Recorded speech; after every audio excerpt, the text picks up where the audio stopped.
Friends, I welcome you to my channel. Before listening to this story, I will ask you to like and subscribe. It is not difficult for you, but it is pleasant for me. And we're starting. I noticed that my palms were sweating when I took hold of the door handle. Nervously pulling the door, I entered a surprisingly bright, modern, and lively place.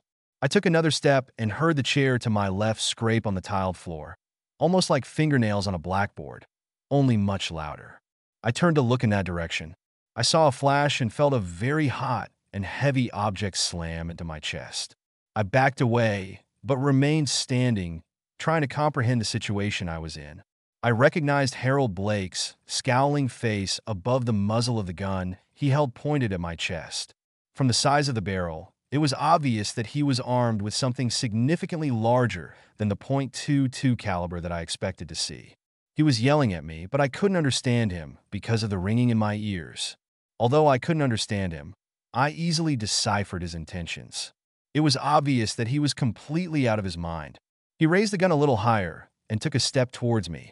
A nasty grin appeared on his face. Then she disappeared. Not just the grin, but his whole face. "For God's sake, Dave, you've been shot at," Les Williams remarked, hurriedly coming over and gently lowering me into a comfortable chair. Les was the husband of my wife's cousin. He worked as a detective for the local police and was not a bad guy. I liked him even more now because Harold Blake was lying on the floor with his eyes open but not fixing anything. Les was a big guy, and he really put a right cross into Blake's ugly face. Les started grabbing paper napkins and pressing them to my chest, shouting at the bartender to call an ambulance. I felt very light. My ass started sliding off the wooden chair. The man who was sitting next to the Forrest grabbed me under the armpits and gently lowered me to the floor. I heard Les say softly to another man, "I wish the damn ambulance would come sooner, or they'll take Dave straight to the morgue." "Thanks for the support," was all I managed to say before I lost consciousness. At some point, I started to come to my senses. It wasn't difficult for me to identify the smells and sounds of the hospital. The drowsiness was hellish, and my chest hurt like never before. I heard voices, so I decided not to open my eyes yet and listen to what was being said. "Mom, who is this damn Harold Blake?" My daughter Serena demanded an answer. "I know he works for your company, but why did he shoot Dad? Did you or Dad have a problem with him?" "He's been bothering me ever since I went to a seminar in Las Vegas 2 weeks ago," replied Shannon, my loving wife. "I had no idea that he was so unstable." "That doesn't really sound like an explanation," Serena replied. "Why did he bother you after the trip? You told me you had a great time with Janice Long and the new accounting girl. Why the hell did that pathetic bastard shoot his father? There's a lot you're not telling me, isn't there? Are you having an affair with that asshole? Are you cheating on Dad? Tell me you're not sleeping with that pathetic freak." Lying in bed and listening, I really hoped that Serena was referring to Blake and not me. However, I wouldn't be surprised if Shannon asked Serena what kind of freak she was talking about. "Of course not," Shannon insisted. "Blake was at the seminar when Bill Lane's wife became so ill that Bill could not take part in the seminar. Blake replaced him. I didn't even know he was in Vegas until I got home. If you didn't know he was there, why did he start hitting on you? What did he want?" "He wanted me to sleep with him. He tried to blackmail me, and I refused to do it," Shannon replied. "Mom, your stupid answers are starting to annoy me. Everything you tell me raises new questions, the answers to which I shouldn't drag out of you. Dad is lying in a hospital bed after a .38 caliber bullet was dug out of his chest. She barely missed the heart, but managed to hit the lung. He was shot at by your work colleague, who, as you now claim, tried to blackmail you by demanding that you make love, but you don't give answers to all the questions that seem completely obvious to me. Why, where, when, who, how, and what the hell?" "Mrs. Grant, my colleague, and I would like to ask you a few questions about today's incident. Could you come with us?" A confident female voice asked. "We need to get your testimony in order to understand the essence of this shooting. I hope the police have better luck than me," Serena muttered to herself as the sound of the door closing was heard. "Dad, please tell me you're going to be okay. Mom, and I will be lost without you." I cautiously opened one eye and saw that Serena was sitting alone, her face buried in her hands. She seemed to be trying to hold back tears. "I'll get better as soon as I can," I muttered, to Serena's surprise and relief. "Dad, you're awake." We were told that you were out of danger and you will be fine. Mom and I were allowed to sit by your bed and wait until the anesthesia wore off. I promised to tell the nurse as soon as you wake up. With that, Serena jumped up and left the room to return in a minute or so. A middle-aged nurse stood behind her with a smile. She gave me some ice water to drink through a straw, and she quickly examined me for obvious problems. I'll tell the doctor that you're awake and talking, Mr. Grant. It's nice to see that you're feeling better. You will be going home soon. With that, she left the room. Can you remember what happened? Serena asked. Is it really hurting you? Some bastard shot at me. It hurts like hell, I replied. My question to you is, why did this bastard try to kill me? No one knows, Dad. The police are investigating the case. They're talking to Mom right now, Serena said. Have you ever had a problem with Harold Blake? Harold Blake? I repeated. I saw him once at your mom's work event. I don't think I've talked to him. Did he shoot at me? He shot you in the chest with a .38 caliber pistol. The bullet missed the heart, but grazed the lung. He was going to shoot a second time, but fortunately Les Williams was sitting in the bar. He knocked out Blake before he could pull the trigger again. You're lucky there was a forest. Yes, I'm damn lucky. I agreed sarcastically. Was your mom upset when she found out that I was shot? Are you kidding? She was completely upset. I had to bring her here, and she cried the whole way, Serena replied. Why are you asking about this? You know that Mom loves you. Is there something going on that I'm not aware of? There seems to be a lot going on that none of us know about, I replied. The obvious question is, why did this jerk try to kill me? The second, and almost equally important question, is also obvious. Does your mother have anything to do with why this freak shot at me? She insisted that he was trying to blackmail her into making love to him, Serena said. She didn't mention that he had the power over her to make him think she would give in to him. I don't need to tell you that if your mother cheats on me, I'll leave her so fast that she'll get dizzy.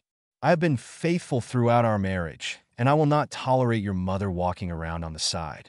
You've never hidden your feelings about loyalty, Dad. Mom knows how you feel, and I don't think she'll ever cheat on you. You know how great Mom still looks? She would never have been with a freak like Harold Blake if she had decided to do something weird. If you're trying to make me laugh, you're not good at it, I replied. Your mom may be a MILF, but that doesn't mean she can cheat on me if she finds a particularly cool guy. Marriage doesn't work that way. Serena quickly realized that she had made a mistake and tried to correct herself. I didn't mean that she would cheat on you with just anyone. I just said that if she cheated, it would be with someone much better than Harold Blake. That's all I meant. Just stop burying yourself even deeper, Serena, I insisted. Dave, you're awake, Shannon shouted from the doorway. I was so worried about you. And why would you be so worried about me? I asked. It's just that one of your colleagues at work shot me with a .38 caliber pistol. There was nothing wrong with that, of course, depending on the reason he tried to kill me. Shannon was shocked by my words. She stopped moving towards my bed and started sobbing. He shot you because I told him you'd kick his ass if he kept bothering me. He has several videos of me in compromising positions. He thought I'd rather sleep with him than let him show you these videos. Then I foolishly threatened him with a serious beating from you, Dave. I didn't realize how unstable he was. He told me that if you come after him, he'll shoot you, Shannon said. He said that he has a permit to carry a weapon and he will use it if you just look at him askance. Did he tell you he had a .38? It's a damn powerful weapon, especially within 10 feet, I said sharply. At first he said he had a .22 Ruger. I laughed at him. Apparently, he bought a .38 caliber as soon as the waiting period ended. Let's see if I got it right. This crazy bastard is telling you that he will shoot me with his .22 caliber if I approach him for any reason. Does that encourage you to tell him that his gun is too ineffective to shoot me? So he takes your advice seriously and buys a bigger gun? Why did you threaten him without telling me about it? Why did you tell him to buy a bigger gun? I growled. The cops just asked me the same thing, Shannon admitted. I tried to talk him out of hurting you. I thought telling him how big and strong you were would make him back down. I didn't expect him to buy a bigger gun. You know that I would never deliberately provoke someone to shoot you. And yet that's exactly what you did, Mom, Serena interjected. You still haven't told us what incriminating videos he had in his hands and how he got them. What the hell did you do, Mom? The new girl who went to the seminar with us was younger and much more freedom-loving than Janice and me. It was very hot in Vegas, and she had friends who were members of a private club. She kept asking us to go to the club with her. One of the advantages was the use of a wonderful Olympic-sized swimming pool. "I'm not going to ask any more questions, Mom," Serena said. Obviously, there are many more interesting things in this story. It was a private club, I'm ashamed to admit, but Janice and I agreed to go there after our seminar ended. At first, we were very nervous, but after half an hour or so, we felt that being topless in front of other people was natural. I didn't know, but Harold Blake had a friend at the club. There were rules against taking photos and videos, but he clearly violated them. He secretly filmed Janice and me topless. When we got back from Vegas, he emailed me copies and said he would send them to Dave, Mom, Dad, and everyone else whose addresses he could get. Janice said he did the same thing to her. He wrote the letter in such a way that it looked like we had made love several times in Vegas. He just wanted it to happen again. That stopped me from showing it to you, Dave. I was afraid you'd think it was true. That's not so. I would never cheat on you. I was shocked by Shannon's explanation of the events in Vegas that led to me being shot. How could I be so naive? Sweat started dripping from my forehead. I have to ask you both to leave, the tall stranger announced as he entered the room. I allowed you to sit with your husband and father, thinking that he would wake up in a friendly atmosphere. I didn't expect him to be in such a state of tension as he is now. If his recovery goes the way I feel, then you can take him home in a day or two. It was lucky that the bullet followed the trajectory it followed. Of course, Dr. Raines, Serena replied, standing up and guiding her mother to the door. The guy who was apparently a doctor examined my wound, but I fell asleep before he finished the examination. The next time I woke up, there was a policeman and a man in plain clothes in the room. The policeman nodded when he saw that I had opened my eyes. "Mr. Bell? I'm Officer Hastings, and this is Detective Allen. We would like to ask you a few questions about the events that led to you needing surgery. Are you feeling well enough to talk to us? We will try to be brief. I don't really know much, but I'll answer your questions as best I can," I replied.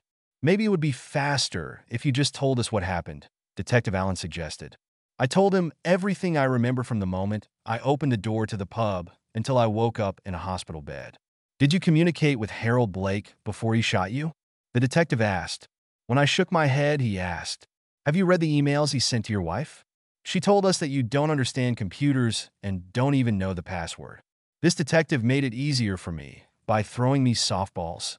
"Shannon's right. I don't understand computers, and she never told me any of her passwords. Did he email her something that indicated he was going to shoot me? I really can't discuss what we've learned at the moment. We're just trying to put all the pieces of the puzzle together," Allen replied, after which he asked a few more questions about how I communicated with Blake. I told him that I had seen him once at one of Shannon's company events and had never spoken to him. Shannon, as far as I remember, never mentioned his name. They looked satisfied and soon left me alone with my thoughts. I really messed up everything. It was obvious. Shannon said she'd never slept with that bastard, and I believed her. She rarely lied, especially about something serious, and she had signs that let me know if she was distorting the truth. She didn't show them when she explained to Serena and me that Blake wanted to chop off a piece of her ass. I should have taken the time to read all the new emails she got from that freak before going to his favorite pub, expecting that asshole to pounce on me with a .22 caliber pistol. A person can die from a shot from such a weapon, but the bullet must be very accurately fired. I had already decided that Blake was not going to be surgically precise and targeted when he formulated his invented revenge. Shannon was my whole life. After 20 years of marriage, I loved her more than I could ever have imagined. When she returned from a trip to Vegas, she behaved somewhat strangely. It wasn't just one thing, but a combination of little things. I started to worry. Over the years, I've learned to hide little things from Shannon. The most important of them was the fact that I wasn't as dumb with computers as she thought. I knew how to handle a laptop. I used it at work, although for some reason she never considered such an opportunity. I saw her checking her email many years ago, and I remembered her password, which was the date of our anniversary. She didn't know anything about it. Since her unusual behavior bothered me, I decided to log into her account for the first time. I soon discovered that Harold Blake had sent Shannon copies of several videos of her in the pool surrounded by several other people. To say that it surprised me is a gross understatement. I was much less worried about Shannon going topless in Las Vegas than I was about her sleeping with Blake. Judging by the way he worded his letters, it turned out that Shannon had slept with him several times. Her responses included threats about what I would do to him if he didn't stop trying to blackmail her. Remembering these letters, it must be admitted that she never admitted that she had made love to him. She didn't even bring up the subject. I've been following Blake for most of the previous week. He always went to a pub on the way home. In my defense, I was very depressed that I thought Shannon was cheating on me. I read in the emails that he has a concealed carry permit. It was a .22 caliber pistol, and he would use it if I tried to deal with it somehow. I've never seen any letters about buying a bigger gun. My revenge plan was very simple. Too simple, as it turned out. I happened to go into the pub when he was there. I'm going to stare at him until he gets worried and points his gun at me.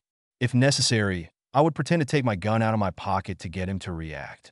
If he had just brandished a gun and threatened me, I would have arrested him and got the maximum sentence. If it looked like he was going to shoot at me, I planned to cover my face with my hands and bend down so that less of my torso would be exposed to small bullets. Looking back, I realized that my assumptions were very wrong. The guy really had a .38 caliber. He didn't wave a gun or threaten me, but just shot me in the chest before I had time to cover myself in any way. I knew that I could have died from a shot from a .22 caliber, but it seemed unlikely. But there is no doubt about the shot from the 38th. The biggest reason I decided that threatening Shannon's lover or being shot by him was a great idea was how it would affect Shannon. Her betrayal would have caused my pain and possibly my death. I knew she still loved me in her own way, even if she was unfaithful. The responsibility of my hospitalization or death will devastate her. I was sure of it. The truth about her infidelity will come out during the investigation, and I will turn out to be a poor, innocent husband who mistakenly confided in his cheating wife. The topless videos would somehow fall into the wrong hands and be shown to Shannon's friends and family. She might even have been ostracized by her family, which would have caused her great pain. Shannon had great relationships with her parents, siblings, and even my family. Family was a very important part of her life. Now I had to think about how I could get out of this mess that I had created myself. I had to make sure Shannon didn't find out what an idiot I was, how I believed she was having an affair with Blake, and how I came up with my half-baked plan just to make her and her lover suffer, even if I died in the process. I always thought that I could solve problems, but recent events have forced me to reconsider this opinion. How do I avoid being made out to be the dumbest jerk in the world? How could I properly present a situation where shit got into the fan? Shannon and Serena visited me in the afternoon. Serena was glad that I would be allowed to go home the next day. Shannon was withdrawn and silent. It looks like my poorly thought-out plan has worked. She was depressed and with tears in her eyes. I pretended to fall asleep, and they interrupted their visit. When they left, I began to think about how I could fix the situation. I wasn't really surprised that Shannon went topless to a private club in Vegas for several reasons. Judging by the videos that I watched several dozen times, Janice really wanted her natural wonders to be appreciated by fans. The main reason I wasn't surprised was a conversation I overheard one day when I came home from work early on a hot Saturday morning. Shannon and Serena were sitting by the pool. It looks like they had an impromptu pool party. Serena's two closest friends, Beth and Amber, were there in little bikinis, as was Shannon's younger sister, Laura. There were also a couple of neighbors, both women in their 30s. I decided to eavesdrop on the conversation before taking a small beer cooler and chatting with the women. The topic of the conversation turned out to be very interesting. They discussed how they would like to go somewhere far away to the beach, where they could go topless without being discovered by relatives, friends, and the people they work with. Serena and her two charming friends talked the most about how much fun it would be and that they would never forget this experience. I was very surprised when Shannon and Laura agreed with them and talked about how interesting it would be to behave in a completely different way from ordinary, boring housewives in the suburbs. This conversation, which I overheard that day by the pool, rang in my head for a long time after I fell asleep. It seems that Shannon was a bit of an exhibitionist. This made me think about whether all women are like that. Or is it only typical for women with beautiful shapes, confident in themselves, and having the opportunity to realize these desires? Serena and Shannon picked me up from the hospital to take me home. I was given a list of prescriptions and recipes that needed to be followed. I received instructions on diet and exercise for the near future and promised to visit my family doctor regularly. Shannon helped me into the house, where I was surprised to see most of our close friends and relatives. Everyone expressed their concern and wished me a speedy recovery. I shook hands and greeted people until my strength began to run out. At that moment, I sank into my favorite chair to rest. Reluctantly, I fell asleep. When I woke up, I listened to the conversation for a while, and what I heard caused my anger. Shannon was, in fact, attacked by her and my family for her bad behavior in Las Vegas. It became clear from the conversation that the videos still fell into the hands of most of our guests. You might as well get a tattoo on your forehead, saying that you are accessible and easy on the front. To do that is just asking for trouble. Dave got shot because of you. Jack's right. My father chimed in as soon as Shannon's father stopped talking. My granddaughter needs a good role model. I am very disappointed in you. Shannon just stood there taking it all in. Tears were streaming down her cheeks, and she was trembling slightly. It was her reaction when she was upset and stressed to the limit. It broke my heart when I saw and heard that my wife was being treated like an outcast. But what infuriated me the most was that it was our own family who treated Shannon so cruelly. Everyone here has to shut up or get the hell out. I growled, getting to my feet and walking over to Shannon. Jack, who owns this house you're standing in right now? I demanded an answer from my father-in-law. Well, this is your house, Dave, Jack replied, not trying to hide his confusion. Wrong answer, asshole. I growled. This house belongs to your daughter, who, as it turns out, is my wife. And to me, you're in Shannon's fucking house right now, and you're calling her things that are totally unacceptable. You have several options. You can get out of our house and keep a low profile. You can try your luck treating me like shit, or you can apologize to Shannon. I just pointed out that her actions. Jack began. You're on thin ice, Jack. Preaching is not an option. Get the hell out now, or apologize to your daughter. Son, my father tried to intervene. You're next, Dad. I warned. No one in our house says nasty things to my wife or about her. What are you going to do, Jack? I was wrong, Shannon. Your husband loves you, and he's right. This is your home, and I have to respect you and consider you. If I can't give you that, I shouldn't be here. I'm sorry. Shannon rushed to her father and hugged him, while her mother, Susan, hugged me tightly. That's how a man protects his wife. You're a good person. The moan that I involuntarily let out when Susan pressed against my wound attracted everyone's attention. Those girls have turned more than one man into jelly. Susan grumbled as the giggles gave way to tension in the atmosphere. Shannon, I want to apologize before Dave throws me out. I went too far. You made my son happy and gave us a beautiful granddaughter, my father said. It seems that everyone has the mistaken impression that I am upset that Shannon let her hair down, as well as her top in Vegas. In fact, you would never have known about it if it hadn't been for that bastard Harold Blake. I saw the light when both fathers attacked Shannon, because I loved her very much and understood her a little better than I did a few weeks ago. I was going to make lemonade out of lemons. Shannon has a great figure. I challenge anyone who has seen videos of her topless to challenge this claim. She and I are proud of her figure. I think most attractive women like Shannon are prone to exhibitionism. Obviously, Shannon has won. When she told me she was going to Las Vegas, I advised her to visit a club where she could go topless and no one would know about it. It turns me on that men like to look at my wife, unless I'm the only man who enjoys these delights up close, personally and directly. If you want to criticize someone for Shannon having a good time in Vegas, try to do it with me. We decide everything together and proceed from what makes us happy, not random friends and relatives. Shannon looked at me in shock as I said this. Serena smiled broadly and looked at her mother. The two women exchanged nods. Their tacit communication skills were well known in our family. Everyone else was still trying to digest my little revelation. They looked at me with surprise and amusement, and approvingly. Since the cat has been pulled out of the bag, you may know that Shannon and I are going on a 2-week vacation in August. We're going to Kokomo Island. The island is well known for its beaches, many of which do not require wearing clothes. When we get back, we won't have any tan lines, I said. If any of you have problems with our life choices, express them now. Tell me why we are sick puppies and need help. I think it's a great idea, Dad. Thank you, Serena. It means a lot when our daughter understands and encourages our bacchanalia. I can't wait, Serena added. You promised that I could go on our next family vacation. You also told Beth and Amber that they could come with us if they paid for their flights. We're going to have a great time.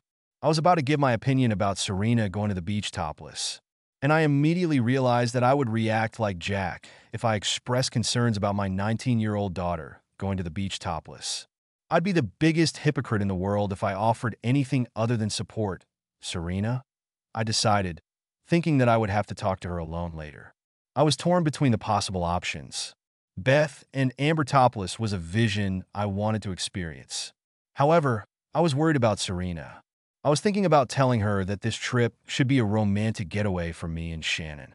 What I heard next made me glad that I hadn't expressed that thought yet. Sis, do you mind if I go with you? Shannon's divorced and very well-built sister Laura asked.